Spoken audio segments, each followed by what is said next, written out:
देखिए, कल के लेक्चर में हम लोग डिस्कस कर रहे थे प्रिंसिपल ऑफ कैपेसिटर। कैपेसिटर का प्रिंसिपल क्या होता है, उसके बेसिस पे हम लोग इसके टाइप्स को स्टडी करेंगे कि कैपेसिटर कितने टाइप के होते हैं, parallel plate capacitor, spherical capacitor and cylindrical. अब कल के लेक्चर के बारे में सुनो क्या था। मैंने आपको ये बताया था कि मेरे पास ये एक प्लेट है। इस प्लेट पर मैंने किसी भी तरह से पॉजिटिव चार्ज को स्टोर किया, तो ये पॉजिटिवली चार्ज प्लेट बन गई और इसकी चार्ज स्टोर करने की कुछ कैपेसिटी है और मैक्सिमम कैपेसिटी तक मैं इस पर चार्ज स्टोर कर चुका हूं। अब मेरे को इसकी कैपेसिटी को इंक्रीज करना है। इंक्रीज करने के लिए क्या करना पड़ेगा? तो आंसर है इसके पोटेंशियल को कम करना पड़ेगा। अभी इसमें जितना भी चार्ज है, क्यू चार्ज है, या हम इसके एग्जांपल को ले लेते हैं। अभी इसमें 1 कूलम चार्ज है और मैक्सिमम जो इस पर पोटेंशियल है वो 10 वोल्ट पोटेंशियल है। तो मेरे पास कैपेसिटेंस को इंक्रीज करने का क्या तरीका है? पोटेंशियल को डिक्रीज करना। जैसे ही मैं इस प्लेट पर, ये जो ए प्लेट है, इस प्लेट पर पोटेंशियल कम करूंगा, इसका कैपेसिटेंस इंक्रीज हो जाएगा। सो this is the working principle of the capacitors. तो कैपेसिटर का ये वर्किंग प्रिंसिपल होता है। अब इसके पोटेंशियल को कम कैसे कर सकते हैं? तो आंसर है कि हम लोग क्या करेंगे, इसके सामने एक प्लेट रख देंगे, अनचार्ज प्लेट। तो जैसे ही अनचार्ज प्लेट रखेंगे, इंडक्शन होगा। ये पॉजिटिव चार्ज यहाँ के इलेक्ट्रॉन्स को अट्रैक्ट करेगा, तो इस सरफेस पर तो नेगेटिव चार्ज कलेक्ट हो जाएगा और इसके अपोजिट फेस पर पॉजिटिव चार्ज कलेक्ट हो जाएगा। अब इससे क्या बेनिफिट हुआ? इससे ये बेनिफिट हुआ कि negative charge negative potential create करेगा यहाँ पर। तो ये नेगेटिव चार्ज यहाँ पर कुछ पोटेंशियल क्रिएट करता है। क्या एग्जांपल बताया था? -2 वोल्ट का। ये पॉजिटिव चार्ज भी यहाँ पर कुछ पोटेंशियल क्रिएट करेगा। पॉजिटिव चार्ज है तो पॉजिटिव पोटेंशियल क्रिएट करेगा, लेकिन ये थोड़ा कम पोटेंशियल क्रिएट करेगा। उसका कारण क्या है? डिस्टेंस। इस प्लेट की यहाँ से डिस्टेंस और इस प्लेट की यहाँ से डिस्टेंस, डिस्टेंस में आ गया थोड़ा सा डिफरेंस। तो डिस्टेंस अगर कम है तो पोटेंशियल ज्यादा बनेगा, डिस्टेंस अगर ज्यादा है तो पोटेंशियल कम होगा, क्योंकि पोटेंशियल का फॉर्मूला हम लोग जानते हैं, KQ/R। तो चार्ज इस पर भी -Q है, इस पर +Q है। ये -Q चार्ज है, ये +Q चार्ज है, इस पर भी कितना चार्ज है? इस पर भी +Q चार्ज है। तो ये -Q चार्ज यहाँ पर ये पोटेंशियल बना रहा है बिकॉज ऑफ दिस डिस्टेंस, और +Q चार्ज यहाँ पर +1 वोल्ट पोटेंशियल बना रहा है इस डिस्टेंस के कारण। नेट कितना हो गया? पहले इसका पोटेंशियल था 10 वोल्ट। तो मैंने आपको इसको इस तरह से बताया था कि जब एक ही प्लेट लगा रखी है, सिंगल प्लेट लगा रखी है, ये फर्स्ट केस है। इस केस में इसका पोटेंशियल है 10 वोल्ट। अब इसके पोटेंशियल को कम किया हमने सेकंड केस में। कैसे किया? इसके सामने हमने एक प्लेट और लगा दी। तो ये प्लेट पॉजिटिवली चार्ज है, ये प्लेट नेगेटिवली चार्ज है, और ये प्लेट का दूसरा जो फेस है, अपोजिट फेस है, वो कैसा चार्ज है? तो आंसर है वो पॉजिटिवली चार्ज है। तो इसके कारण नेट पोटेंशियल कितना आ रहा है? ए प्लेट पर, हम लोग ए प्लेट की बात कर रहे हैं, इस प्लेट पर कितना पोटेंशियल हो गया? 10 वोल्ट -2 वोल्ट +1 वोल्ट। तो नेट पोटेंशियल हो चुका है 9 वोल्ट। पोटेंशियल कम हुआ क्या? तो आंसर है कम हुआ, 10 वोल्ट से 9 वोल्ट हो गया जैसे ही सामने हमने एक प्लेट रखी। कैसी प्लेट है? कंडक्टिंग प्लेट है। अब तीसरे केस में इसका और पोटेंशियल कम कर सकते हैं। कैसे कर सकते हैं? तो आंसर है कि आप इसके अपोजिट फेस को, जो पॉजिटिवली चार्ज था, उसको अर्थ कर दीजिए।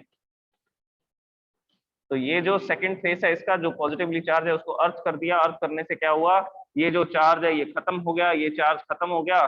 तो अब ये कोई पोटेंशियल भी क्रिएट नहीं करेगा। अगर चार्ज ही नहीं रहा तो पोटेंशियल कैसे रहेगा? तो इसके कारण 10 वोल्ट पोटेंशियल है, ये माइनस चार्ज यहाँ पर -2 वोल्ट पोटेंशियल क्रिएट कर रहा है। अब थर्ड केस में क्या हुआ? ये प्लेट हमने रखी जो पॉजिटिवली चार्ज थी, इसके सामने एक प्लेट है जो नेगेटिवली चार्ज है, because we are grounding the second plate. इस सेकंड प्लेट को हमने क्या कर दिया? ग्राउंड कर दिया। In this case, the total potential is 8 volt. Net potential is 8 volt. ये 10 वोल्ट पोटेंशियल क्रिएट कर रहा है, सामने वाली negatively charge plate -2 volt potential create कर रही है यहाँ पर। तो नेट पोटेंशियल इस प्लेट पर कितना हो जाएगा? तो आंसर है 8 वोल्ट। तो देख लीजिए, प्लेट रखने पर पोटेंशियल कम हुआ, और सामने प्लेट रखने पर पोटेंशियल कम हुआ, और इसके सामने जो प्लेट हमने प्लेस की थी उसकी ग्राउंडिंग करने पर पोटेंशियल और कम हो गया। सो दिस इज द कैपेसिटर। इसको कैपेसिटर बोलते हैं, and this is the working principle, और ये इसका वर्किंग प्रिंसिपल है। तो ये डिस्कशन था हमारा लास्ट। अब कैपेसिटर को रिप्रेजेंट किससे करते हैं?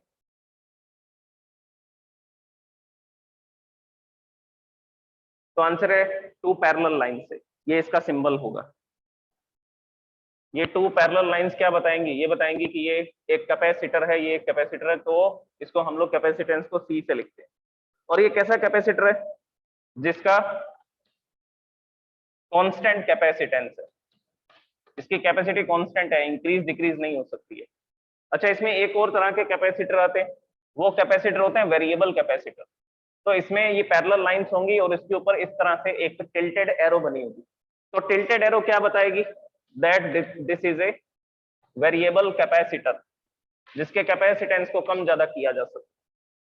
तो ये कांस्टेंट कैपेसिटेंस को दिखाएगा, ये बताएगा वेरिएबल कैपेसिटर को, वेरिएबल कैपेसिटेंस को मतलब इसके कैपेसिटेंस को इंक्रीज डिक्रीज कर सकते हैं। ओके, और कुछ बुक्स में इसके डायग्राम ऐसे भी बने होते हैं। ये वाली जो प्लेट है ये कर्व बना देता है, फर्स्ट प्लेट को कर्व कर देता है ये बताने के लिए कि ये पॉजिटिवली चार्ज प्लेट है, और दूसरी जो प्लेट है उसको स्ट्रेट बना देता है ये बताने के लिए कि नेगेटिवली चार्ज प्लेट है। तो कैपेसिटर के ये डायग्राम भी आपको मिल सकते हैं, पजल नहीं होना, ये भी कैपेसिटर का ही सिंबल है। जो कर्व लाइन है वो बताएगी पॉजिटिवली चार्ज प्लेट को, और जो स्ट्रेट लाइन है वो बताएगी नेगेटिवली चार्ज प्लेट को। लेकिन हम ऐसे सिंबल को यूज नहीं करेंगे, हम इसको या वेरिएबल कैपेसिटर को ही यूज करेंगे। कैपेसिटर को कंडेंसर भी बोला जाता है, ये भी आपको याद रखना है। कैपेसिटर को क्या बोला जाता है, कंडेंसर भी बोला जाता है। ओके, अच्छा इसको चार्ज कैसे करेंगे, कैपेसिटर को चार्ज करने का तरीका देख लीजिए, उसके बाद में हम इसको डिस्चार्ज कैसे करेंगे उसका तरीका भी देख लीजिए। चार्ज करना बड़ा आसान है, आपको सिर्फ क्या करना है, यहाँ पर एक कैपेसिटर को लेना है, दो प्लेट्स को लेना है जो पैरेलल होंगी, एक दूसरे के आमने सामने रखी होंगी, और इसकी कुछ कैपेसिटी होगी। तो हमने क्या किया, यहाँ पर एक बैटरी लगा दी, यहाँ पर एक सोर्स लगा दिया, एक्सटर्नल सोर्स ऑफ इलेक्ट्रिसिटी, और ये लगाया स्विच, और इसमें एक बल्ब को कनेक्ट कर देते हैं। बल्ब को कनेक्ट करने से क्या होगा, हमें ये पता लगेगा कि इसमें कैसा करंट फ्लो होता है। तो आंसर है इसमें मोमेंटरी करंट फ्लो होता है। मोमेंटरी करंट मतलब बहुत स्मॉल टाइम के लिए करंट फ्लो होगा। आप जैसे ही स्विच ऑन करेंगे, मैंने इसको स्विच ऑन किया, स्विच ऑन करते ही क्या होगा खुद सोच लो, ये पॉजिटिव टर्मिनल है, पॉजिटिव टर्मिनल क्या करेगा, ये जो फर्स्ट प्लेट है इसके इलेक्ट्रॉन्स को खींचना शुरू कर देगा, यहां से इलेक्ट्रॉन दौड़ करके प्लस की तरफ जा रहे हैं। तो अगर इलेक्ट्रॉन यहां से जा रहे हैं इस डायरेक्शन में, तो यहाँ पर इलेक्ट्रॉन की डेफिशिएंसी हो रही है, और ये प्लेट कैसा चार्ज होती जा रही है, ये प्लेट पॉजिटिवली चार्ज होती जा रही है। और इसके सामने जो प्लेट रखी हुई है वो नेगेटिवली चार्ज कैसे होगी, ड्यू टू द इंडक्शन।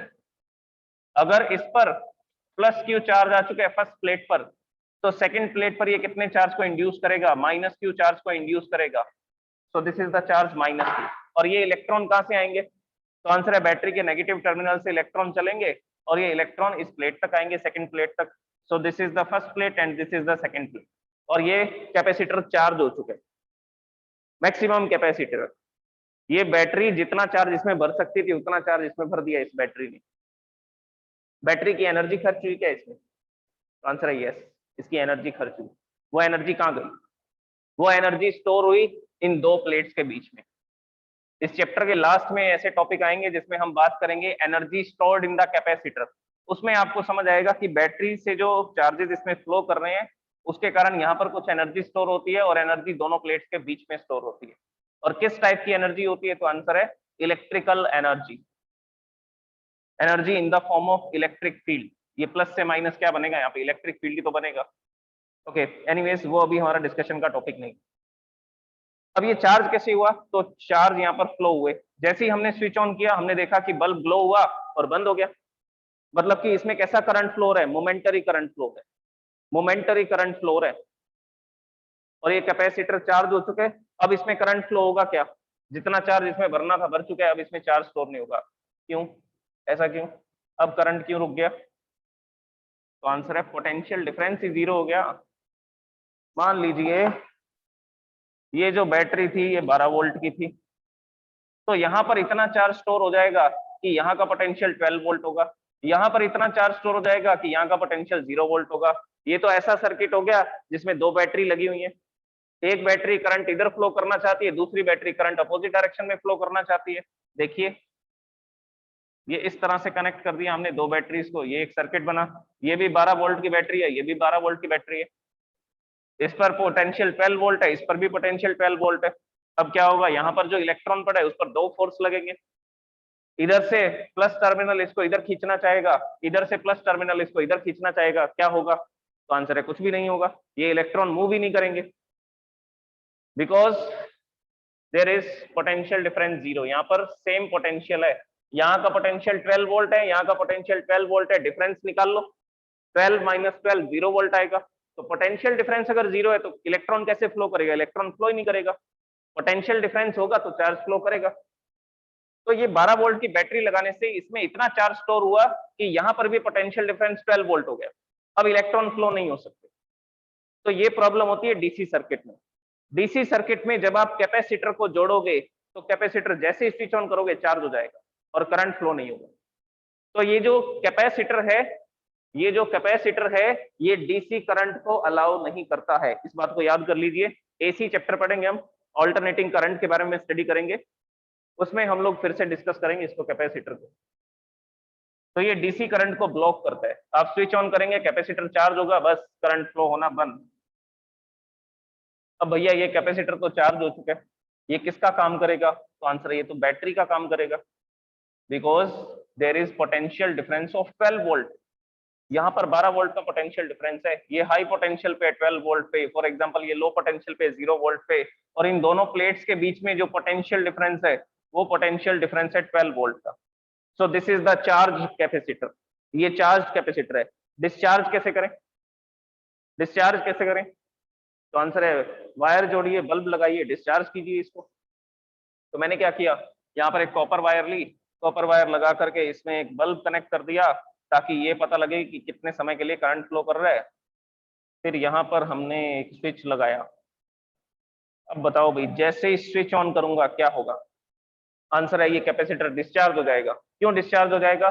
क्योंकि ये प्लस पॉजिटिव पोटेंशियल इतना ज्यादा फोर्स लगाएगा कि ये इलेक्ट्रॉन इस कंडक्टर के थ्रू, इस वायर के थ्रू इसमें ऐसा फ्लो होंगे और ये सारे के सारे इलेक्ट्रॉन कहाँ चले जाएंगे? ये प्लस पे चले जाएंगे। तो यहाँ पर जो एक्सेस ऑफ इलेक्ट्रॉन थे वो इलेक्ट्रॉन चल करके जा रहे हैं और प्लस प्लेट की तरफ जा रहे हैं। और अगर ये सारे इलेक्ट्रॉन ये minus Q charge plus Q charge के साथ मिल जाएगा तो नेट चार्ज कितना हो जाएगा? 0। तो जैसे ही आप स्विच ऑन करेंगे यहाँ के सारे इलेक्ट्रॉन जाकर के इसको डिस्चार्ज कर देंगे और ये कैपेसिटर डिस्चार्ज हो जाएगा। करंट कैसा फ्लो होगा? तो आंसर है फिर से मोमेंटरी करंट फ्लो होगा। जैसे ही स्विच ऑन करेंगे बल्ब ग्लो करेगा, फिर बंद हो जाएगा, बस।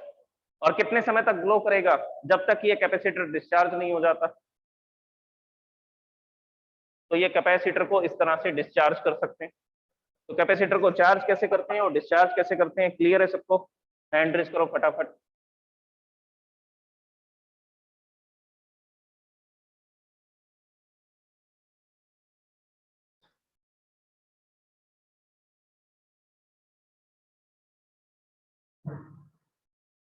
So now we will write about the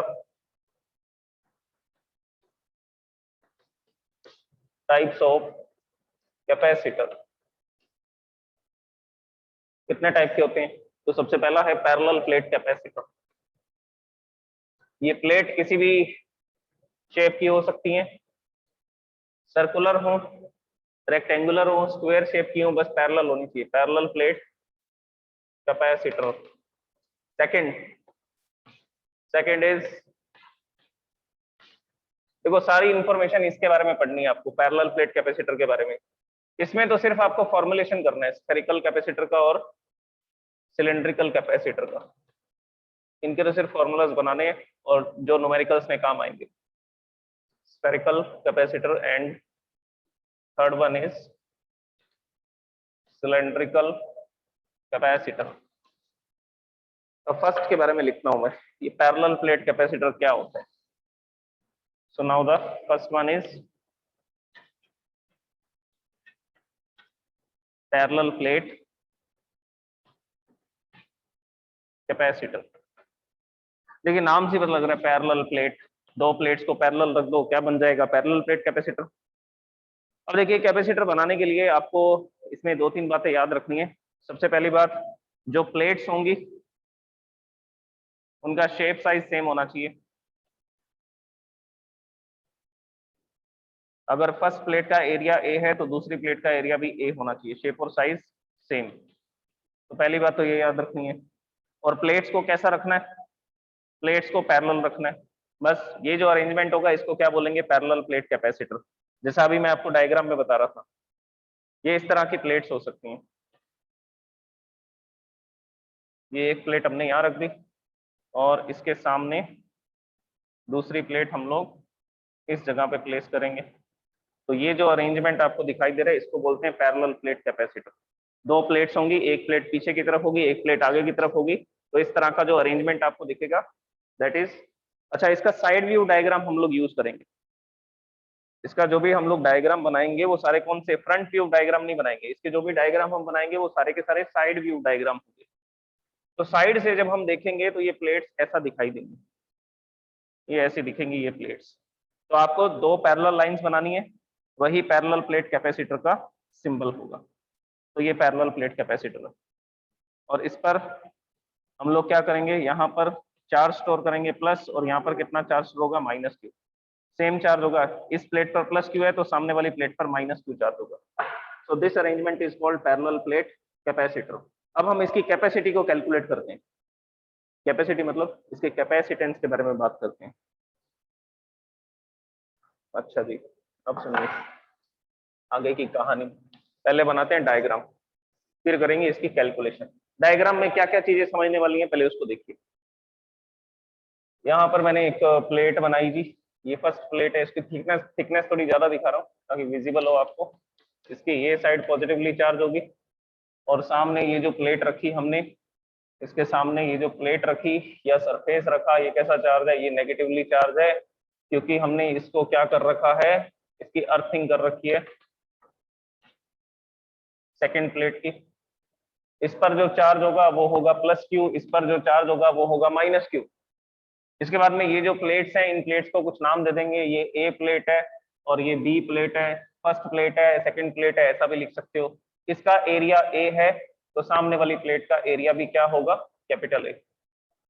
area दोनों का सेम है, area is capital A. And the distance between the plate is given by small D.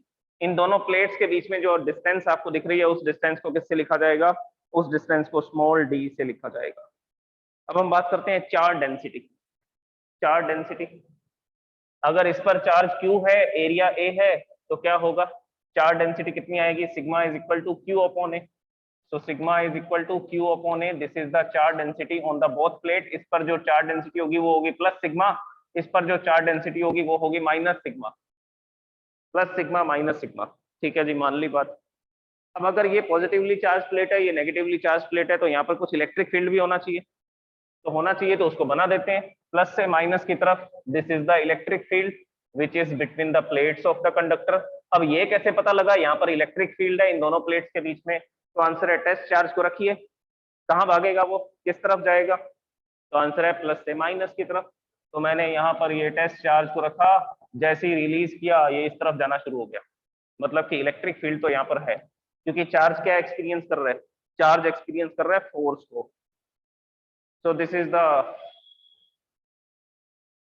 Practically हम इसको प्रूफ कर सकते हैं कि यहाँ पर इलेक्ट्रिक फील्ड की प्रेजेंस है। चलिए, वो हमारा मोटिव नहीं है कि इसको प्रैक्टिकली प्रूफ किया जाए कि यहाँ पे इलेक्ट्रिक फील्ड है। हम तो इसकी कैपेसिटी कैलकुलेट करना चाहते हैं कि इसका कैपेसिटेंस कितना है, ये मैक्सिमम कितना चार्ज स्टोर कर सकता है, और वो चार्ज किस किस पे डिपेंड करेगा, इसकी कैपेसिटी किस किस पे डिपेंड करेगी, कौन कौन से फैक्टर्स को हमें फॉर्मूलाज में लेकर के आना है। सबसे पहले बात करेंगे इन दोनों प्लेट्स के बीच में कितना इलेक्ट्रिक फील्ड होगा। अब मैं आपको लेकर के चलता हूँ गोस थ्योरम पे। ये मेरे पास एक सरफेस है, ये एक प्लेट है मेरे पास, इस पर मैंने पॉजिटिव चार्ज स्टोर कर रखा है, ये पॉजिटिवली चार्ज प्लेट है। इस पॉजिटिवली चार्ज प्लेट के आसपास कितना इलेक्ट्रिक फील्ड होता है, तो आंसर है इलेक्ट्रिक फील्ड होता है सिग्मा अपॉन 2 एप्सिलॉन नॉट। ठीक है जी, मान लिया। इसके सामने एक प्लेट और रखी हुई है, ये दूसरी प्लेट रखी है, ये कैसी है, तो आंसर है ये नेगेटिवली चार्ज है, ये नेगेटिवली चार्ज है। तो इस पर भी चार्ज डेंसिटी सिग्मा है, इस पर भी चार्ज डेंसिटी सिग्मा है। इसका इलेक्ट्रिक फील्ड किस डायरेक्शन में होगा, अगर मैं इन दोनों प्लेट्स के बीच की बात करूं, देखो चार्ज डेंसिटी अगर सिग्मा है तो इसका इलेक्ट्रिक फील्ड भी सिग्मा अपॉन 2 एप्सिलॉन नॉट होगा।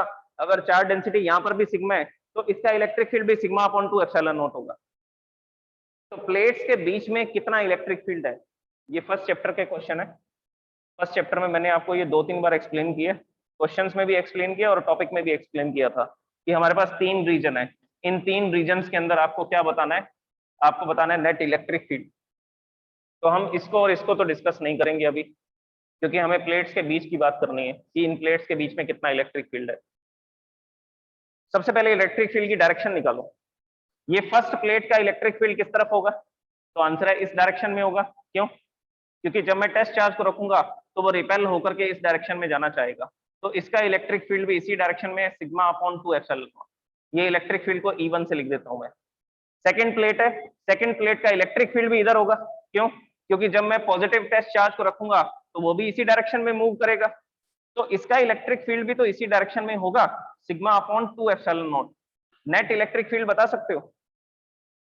नेट इलेक्ट्रिक फील्ड आएगा E1 plus E2, both are in the same direction. Simply आप इनको ऐड करेंगे, sigma upon 2 epsilon naught plus sigma upon 2 epsilon naught, so the electric field will be sigma upon epsilon not.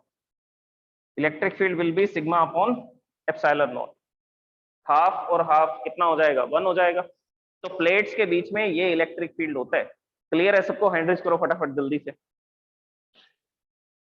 Positive charge के कारण ये electric field की direction, सामने वाली plate negatively charge है, टेस्ट चार्ज को जब मैं यहाँ रखता हूँ तो वो भी इसी डायरेक्शन में मूव कर रहा है, मतलब कि यहाँ इसके कारण जो इलेक्ट्रिक फील्ड है वो भी इसी डायरेक्शन में है।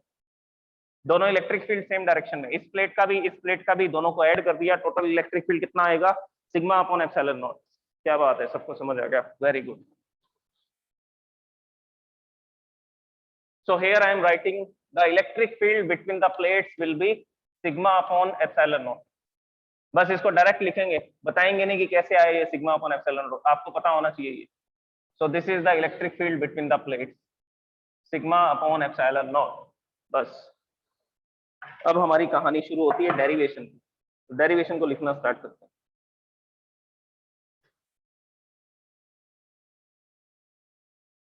देखो कैपेसिटेंस कैलकुलेट कर रहे हैं। कैपेसिटेंस कैलकुलेट करने का फॉर्मूला क्या होता है? Q upon V। चार्ज तो मैंने आपको बता दिया, इस प्लेट पर प्लस Q है, उस प्लेट पर माइनस Q है, तो चार्ज तो हम यहाँ लिख देंगे। पोटेंशियल नहीं पता, इस प्लेट पर कितना पोटेंशियल है ये नहीं पता, तो सबसे पहले क्या कैलकुलेट करेंगे? सबसे पहले पोटेंशियल कैलकुलेट करेंगे। Potential at the plate A, first plate पर कितना पोटेंशियल है, तो उसको कैलकुलेट करने के लिए हम यूज करेंगे कौन सी डेफिनेशन को? पोटेंशियल डिफरेंस की डेफिनेशन को। कौन से वाली डेफिनेशन को?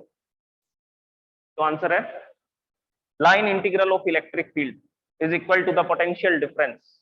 तो ये फॉर्मूला हमने पढ़ा था, VB minus VA is equal to integration of electric field. This is the line integral of electric field. ये line integral of electric field is equal to the potential difference. तो इस definition को use करने वाला हूं मैं यहाँ पे। जो भी पोटेंशियल डिफरेंस है उसको V से लिखूंगा। ये वाली जो प्लेट है ये अर्थ के साथ कनेक्टेड है, तो जरूर इसका पोटेंशियल 0 वोल्ट होगा, ग्राउंड पोटेंशियल होगा 0 वोल्ट होगा।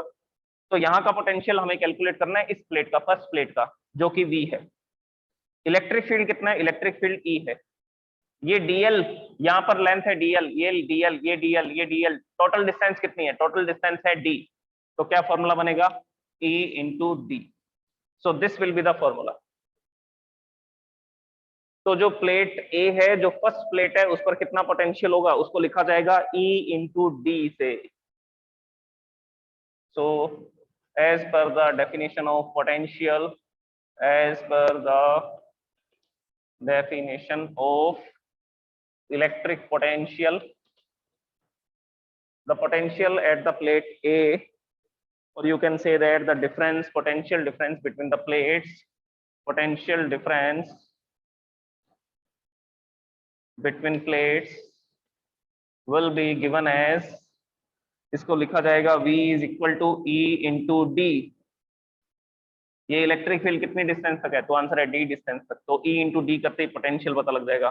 सो this is the first equation. Potential हमने कैलकुलेट कर दिया। इलेक्ट्रिक फील्ड की क्या वैल्यू है? डायग्राम में लिखी हुई है, देखो। दोनों प्लेट्स के बीच में कितना इलेक्ट्रिक फील्ड है? दोनों प्लेट्स के बीच में कितना इलेक्ट्रिक फील्ड है? तो आंसर है सिग्मा अपॉन एप्सिलॉन नॉट। तो यहाँ पर ये वैल्यू पुट करेंगे। क्या वैल्यू पुट करेंगे? इलेक्ट्रिक फील्ड की जगह पर लिख देंगे सिग्मा अपॉन एप्सिलॉन नॉट। तो जैसे ही आप ये वैल्यू पुट करेंगे, this will be sigma upon epsilon not into D. Sigma की क्या वैल्यू है? ये लिखी हुई देखो, Q अपॉन ए। और अभी हम लोग सिग्मा की वैल्यू पुट करेंगे Q अपॉन ए। तो ये वैल्यू भी इसमें पुट कर देते हैं। पोटेंशियल का फॉर्मूला क्या बन जाएगा? पोटेंशियल डिफरेंस का फॉर्मूला क्या बन जाएगा? इसको इरेज करते हैं।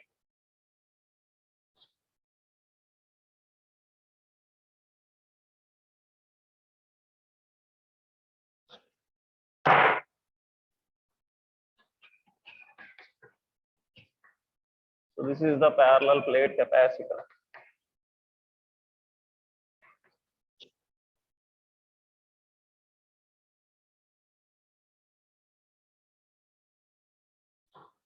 हाँ जी, अब आगे की कहानी सुनो।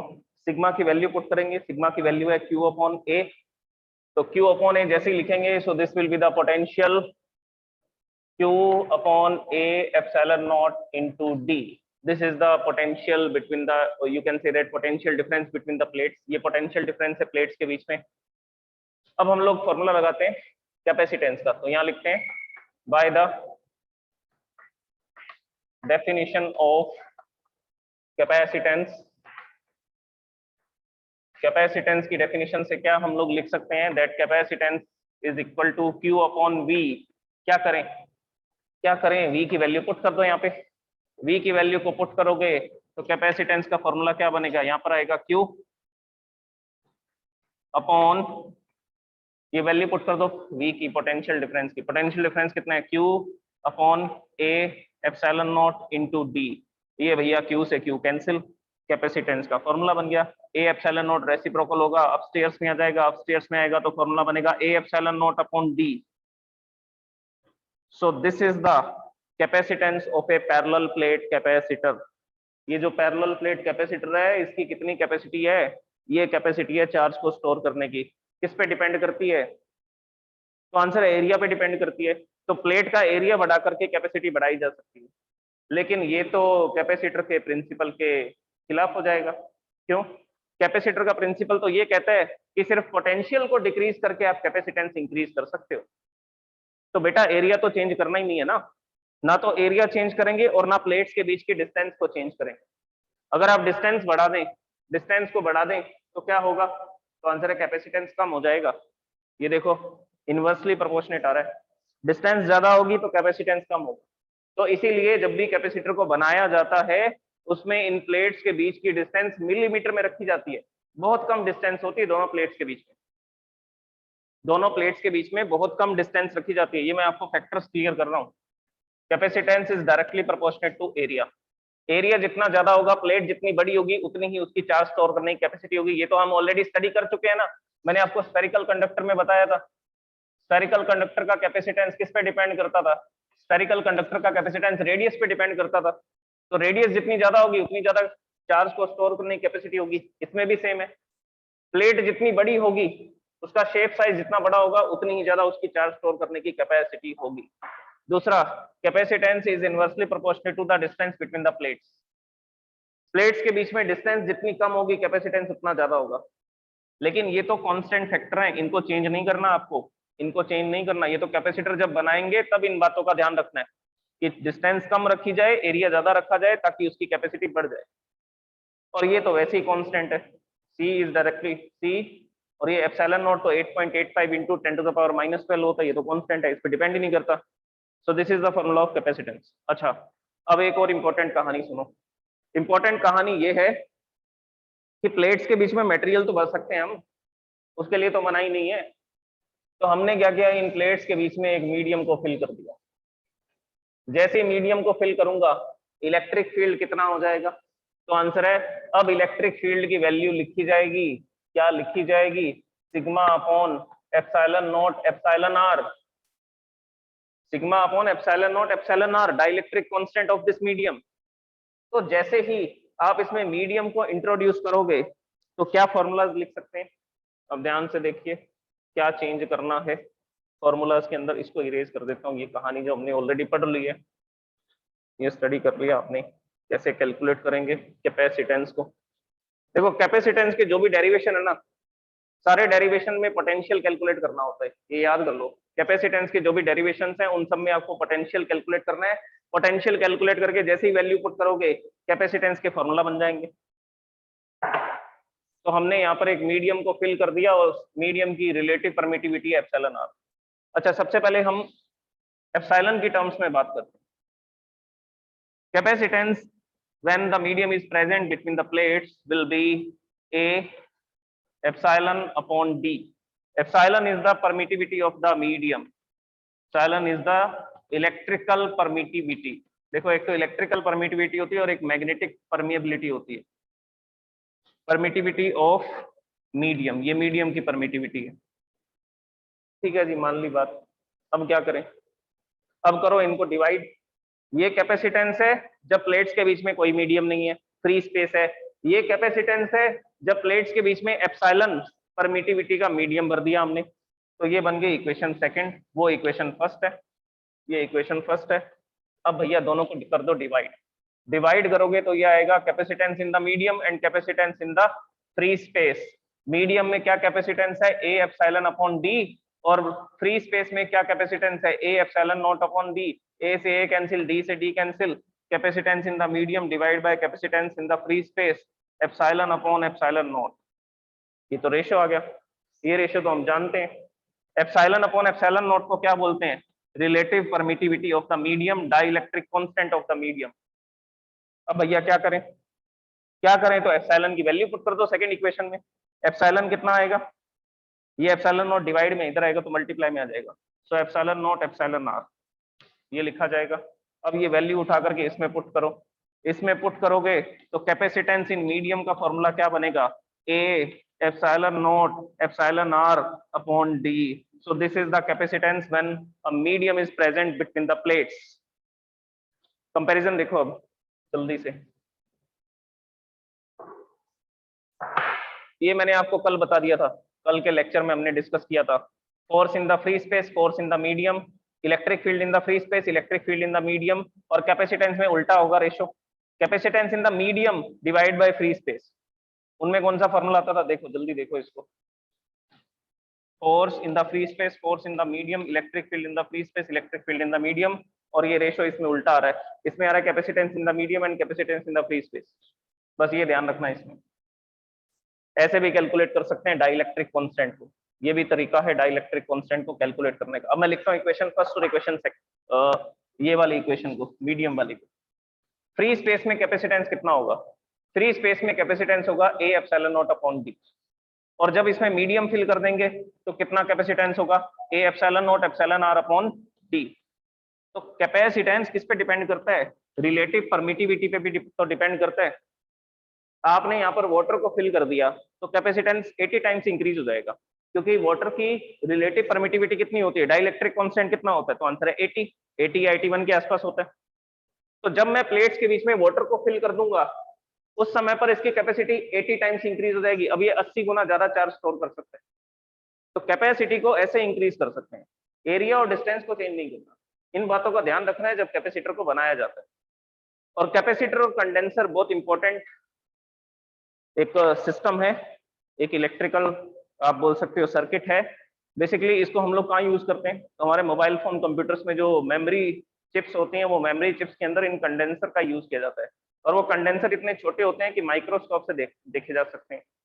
तो कैपेसिटर को हम लोग ऐसा इतना बड़ा बना रहे हैं, लेकिन एक्चुअल में जो अभी जो कैपेसिटर यूज किए जा रहे हैं उसको माइक्रो इलेक्ट्रॉनिक्स बोलते हैं। माइक्रो इलेक्ट्रॉनिक्स में कैपेसिटर नैनो साइज के होते हैं, इसको नैनो टेक्नोलॉजी भी बोलते हैं। तो छोटे छोटे कैपेसिटर हैं जिनसे मेमोरी यूनिट्स बनाई जाती है। ट्रांजिस्टर का भी यूज करते हैं, सेमीकंडक्टर्स में आएगा ये ट्रांजिस्टर। कैपेसिटर के और क्या यूज है, कैपेसिटर का और एक बहुत इंपॉर्टेंट यूज है, ऑल्टरनेटिंग करंट को डायरेक्ट करंट में बदलने के भी काम आता है। एक हम लोग फिल्टर सर्किट का यूज करते हैं, ऑल्टरनेटिंग करंट को डायरेक्ट करंट में बदला जाता है, उसके लिए हम लोग किसका यूज करते हैं, फिल्टर सर्किट का यूज करते हैं। वो फिल्टर सर्किट भी किससे बनता है, कैपेसिटर से बनता है। वो फिल्टर सर्किट भी किससे बनेगा, कैपेसिटर से बनेगा। तो हम लोग क्या कर सकते हैं, इसमें कन्वर्जन के भी काम आ सकते हैं।